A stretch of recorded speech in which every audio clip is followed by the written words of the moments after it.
He was the brightest light in English football, a magician with the ball and a clown off it. But behind the smiles lay chaos. This is the story of Paul Gascoigne, a genius destroyed by demons. Dunston, a working-class suburb of Gateshead. In the 1970s, life was hard, factories closed, streets were worn, but one boy stood out, not because of his size or strength, but because of his feet. Paul John Gascoigne was born in 1967. Life at home was chaotic. His father battled epilepsy. Paul lived in fear of losing him.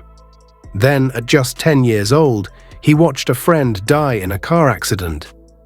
That trauma never left him. To cope, he turned to football, not just for fun, for survival. He played until dark, practiced alone for hours, joked constantly to hide the sadness inside. At 13, he was scouted. At 16, signed by Newcastle United.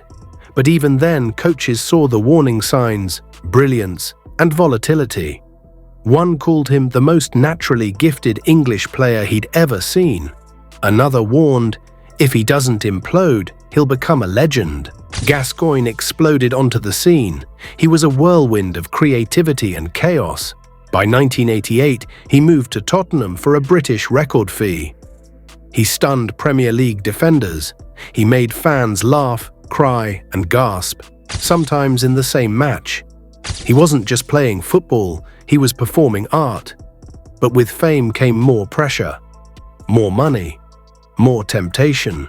In the 1990 World Cup, Paul Gascoigne became a national hero. He danced past giants, made impossible passes. In the semi-final against Germany, he was yellow-carded. He knew it meant missing the final, if England got there. His tears said what words never could. A nation wept with him. They didn't win, but they loved him even more. Gazza wasn't just England's number 8, he was England's soul. In 1991, the cracks became fractures. In the FA Cup final, he made a reckless tackle and tore his knee ligaments. He missed over a year. His transfer to Lazio was delayed, and when he finally arrived in Italy, he wasn't the same. Lazio expected brilliance. They got glimpses of it, wrapped in inconsistency. Gazza partied, drank, fought with teammates, argued with coaches.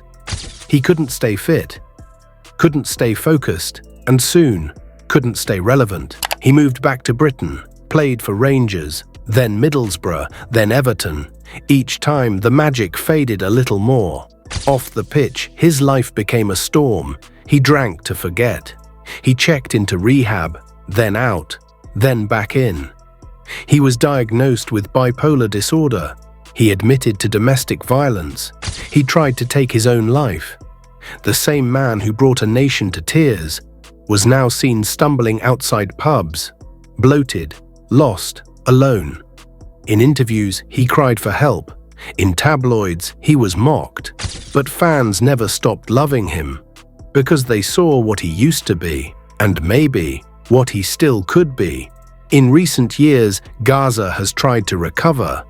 He speaks openly about addiction, about pain, about regret. He's had relapses, scares, hospital visits.